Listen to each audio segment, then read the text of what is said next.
Salut tout le monde, les amis, c'est Price. Comment est-ce que vous allez? J'espère que ça va bien. Aujourd'hui, on se retrouve pour une nouvelle vidéo eBay dans laquelle on va un petit peu faire du shopping. On va regarder tranquillement. Enfin, du shopping.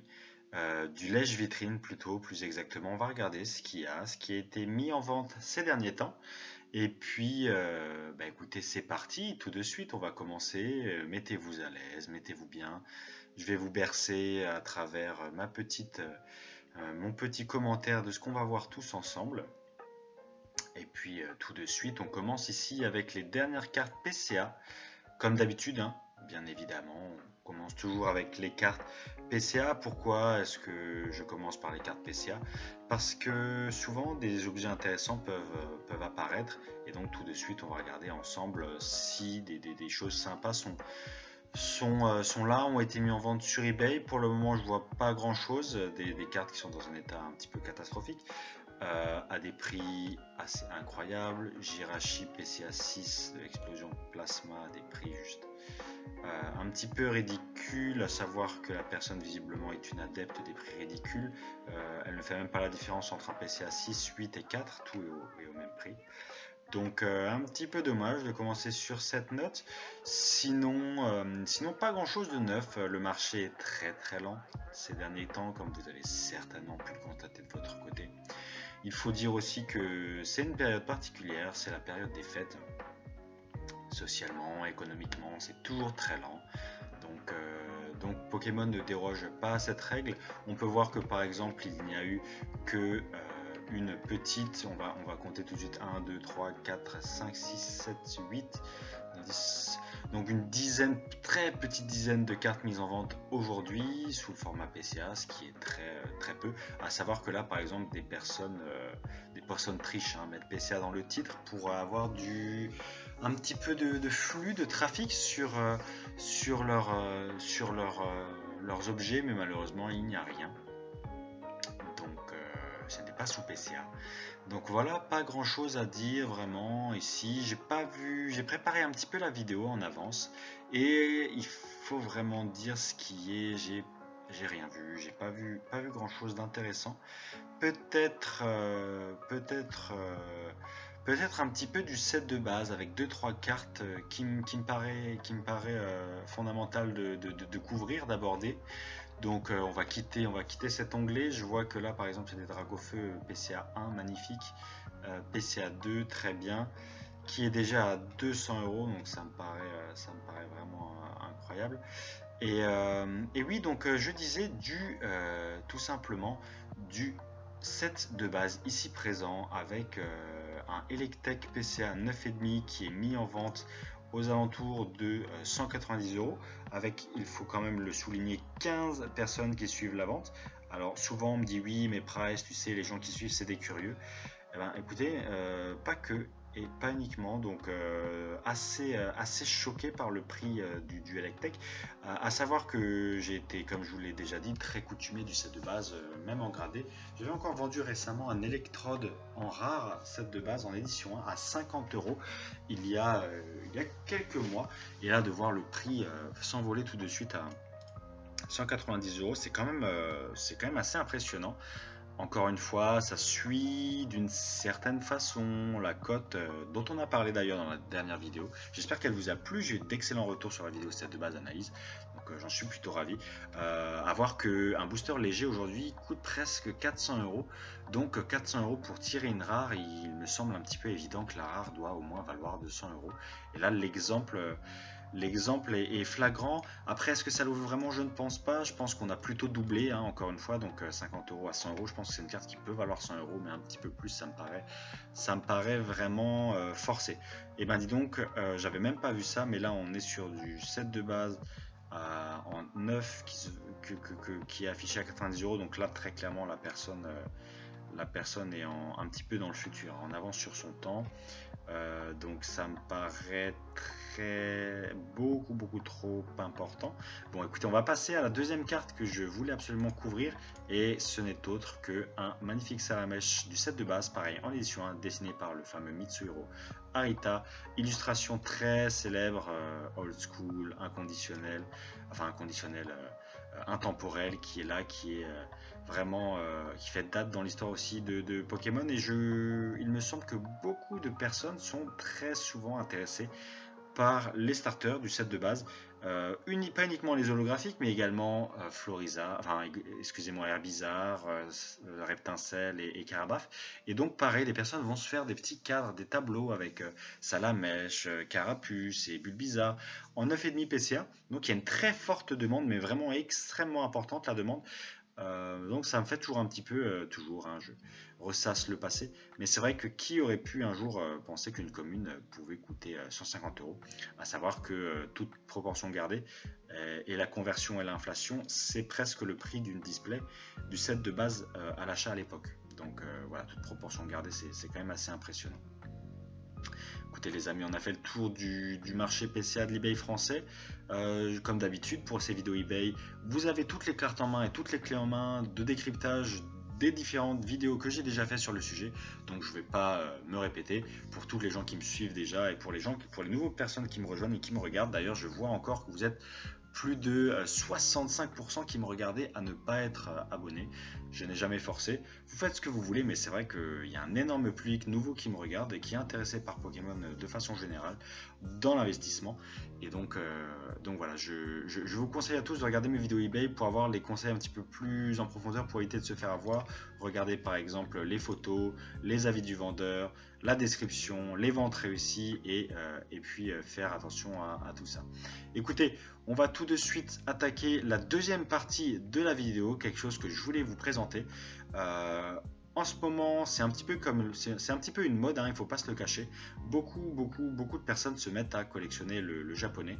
C'est un petit peu des magnifiques decks à thème. Première impression du set de base en japonais, il me semble. Donc très sympa. Ici, exactement avec le starter deck japonais, très sympa. Ici qu'on voit avec des préconstruits donc, et puis un booster jungle en prime aux alentours de, regardez-moi ces illustrations, regardez-moi comment les illustrations des boosters japonais sont quand même exceptionnelles. On peut dire ce qu'on veut, donc je disais tout à l'heure que c'était une mode, et effectivement c'est quand même une énorme mode, mais je voulais vous parler de Beuilly, je voulais vous parler des intermédiaires, je voulais vous parler de tout ce qui permet d'acheter au Japon, Yahoo Auction Japan, Beuilly et toutes les autres types d'intermédiaires qui existent pour pouvoir acheter au Japon. Il faut savoir que lorsque vous achetez une carte au Japon, eh bien, il y a souvent des frais de douane et donc l'envoi est également compliqué, ça coûte très cher d'envoyer à l'extérieur. Donc ce qui se passe, c'est que quand vous passez par des intermédiaires comme Beuilly, vous allez recevoir la carte chez vous avec le moins de soucis, le moins de problèmes de douane, de transactions, de fiches d'envoi mal remplies, etc. Donc Beuilly s'occupe de tout, vous achetez, c'est envoyé à l'adresse du local de Beuilly ou alors d'un autre intermédiaire qui ensuite va préparer votre commande et vous l'envoyer à votre adresse pour justement bien remplir cette fois-ci la déclaration et que vous n'ayez pas de problème lors de votre achat. Et donc Beuilly, la meilleure plateforme, la plateforme eBay pour les Européens, les Américains qui ont envie d'acheter du japonais.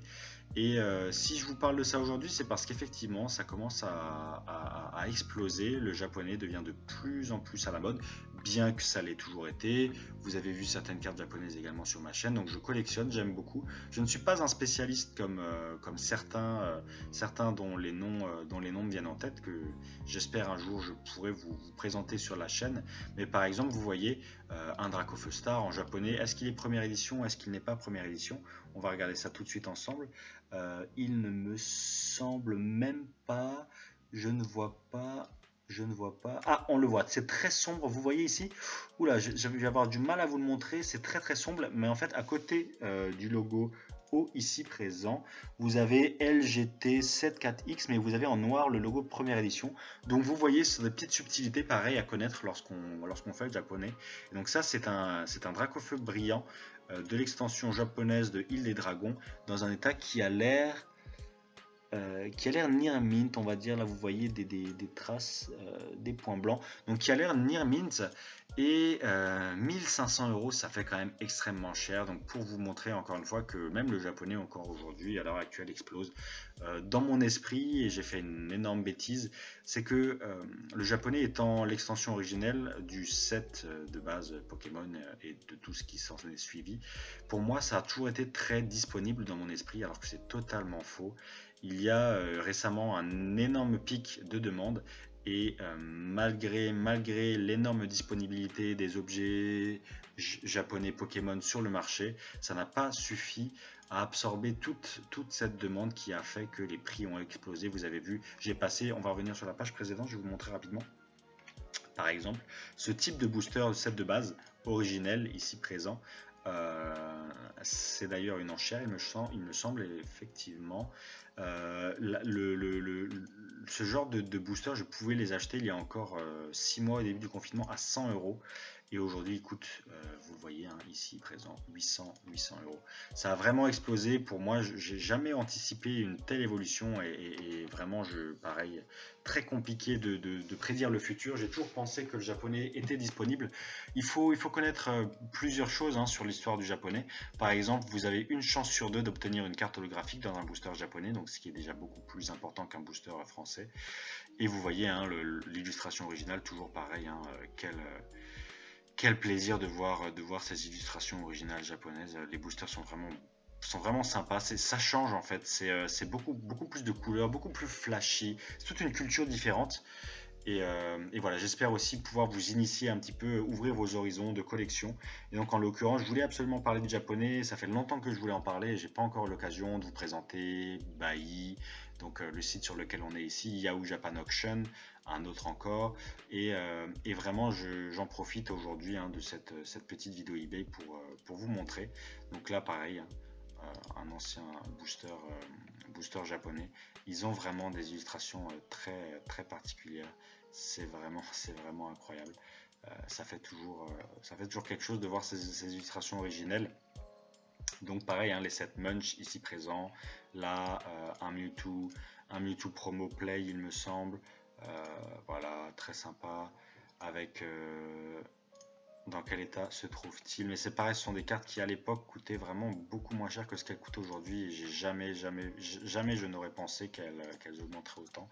Donc ça fait toujours un petit peu bizarre de ne plus pouvoir se les offrir comme avant, parce que les cartes japonaises, encore une fois, hein, je le répète, j'ai toujours trouvé ça très disponible et très facile à obtenir. Et en fait, aujourd'hui, ça n'est plus le cas et le train est passé. Et j'ai aussi cette impression que beaucoup de personnes se sentent ont ce sentiment et donc ont envie absolument de rattraper le temps perdu et d'acheter du japonais. Mais malheureusement, c'est un petit peu une FOMO. Voilà, donc FOMO, Fear of Missing Out. Donc les gens en fait ont peur de louper alors que le train est tout simplement déjà passé, il faut l'accepter. Il faut juste l'accepter. Là par exemple, vous voyez là c'est Mysterious Mountains ou alors Town of on No Map, je ne me rappelle plus en première édition, c'est les séries à Aquapolis. Donc là ça doit être Mysterious Mountain peut-être avec je suis pas trop un spécialiste de ces séries, mais en tout cas voilà, je voulais vous parler absolument de ça. J'espère que vous avez apprécié aussi. Donc là vous voyez hein, Win Now, vous payez, vous achetez, vous rentrez toutes vos coordonnées, c'est envoyé à l'intermédiaire qui va récupérer votre colis pour vous et qui va vous le renvoyer. Donc il y a souvent des affaires à faire, mais c'est comme eBay aujourd'hui, c'est écumé et encore plus que le eBay francophone. Aujourd'hui ce genre de sites sont écumés tout simplement par toute la terre entière en fait. Et donc difficile d'obtenir certains objets qu'on recherche à pas cher. Aujourd'hui les Japonais aussi ont pris conscience du marché qui est en pleine expansion. Et donc ils ont vraiment beaucoup de personnes qui achètent et qui essayent de, voilà, par exemple les Munch, des gens ont des stocks incroyables, mais la cote continue d'augmenter, quoique elle a stagné ces derniers temps. Ce sont des cartes que j'avais achetées moi à l'époque à une dizaine d'euros hein, et que j'ai vendues un petit peu plus cher, mais qui ont encore fait x5, x6 entre temps, donc c'est toujours pareil avec Pokémon. Bon bah écoutez les amis, on est déjà à 15 minutes dans cette vidéo, entre 14 et 15 minutes. J'espère quand même qu'elle vous aura été utile. Pas grand chose à dire malheureusement sur le marché français à l'heure actuelle, ça n'avance pas beaucoup, c'est un petit peu, ça stagne comme je vous l'ai dit, la conjoncture veut ça, donc ça fait partie du jeu. En attendant, j'ai fait une petite partie sur l'eBay japonais et sur les objets japonais, comment les obtenir ou les acheter. Il n'y a pas que ça, bien évidemment, il y a aussi eBay hein, sur lesquels vous pouvez trouver des vendeurs japonais. Il y a aussi Yahoo Auction et d'autres sites dont je n'ai plus les noms en tête. Mais entre guillemets, voilà pour la petite présentation du eBay japonais. Et puis si vous avez apprécié cette vidéo, si vous avez d'autres questions, n'hésitez pas à laisser un petit commentaire dans l'espace commentaire. Si vous avez besoin d'un conseil, d'un accompagnement un petit peu plus personnalisé, je reste à votre disposition sur Patreon ou PayPal. En attendant, rejoignez-nous sur Discord. Il y a toujours tout un tas de conseils gratuits et bien sympas que je peux vous donner et que la communauté de Discord peut vous donner. Moi vraiment si je fais ça c'est surtout pour vous aider à ne pas faire des erreurs qui peuvent être graves mine de rien quand on est débutant. Et donc voilà, faites vivre, venez participer sur le Discord, mettez un petit commentaire à cette vidéo et puis comme d'habitude, on va se laisser là. Prenez soin de vous et à la prochaine. C'était Price. Ciao ciao.